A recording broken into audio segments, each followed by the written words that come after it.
আপনারা আমার আগের ভিডিও দেখেছেন আমরা এরকম বালি আড়িতে থাকি।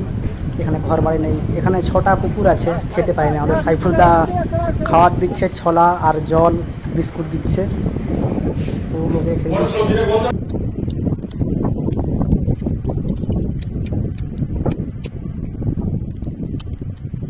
আমাদের সাইফুল্লাহ কুকুরকে বিস্কুট দিচ্ছে।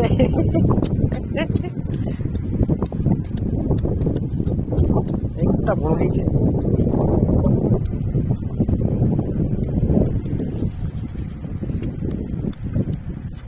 ছোলাগুলোকে জলে ভিজিয়ে দিবে।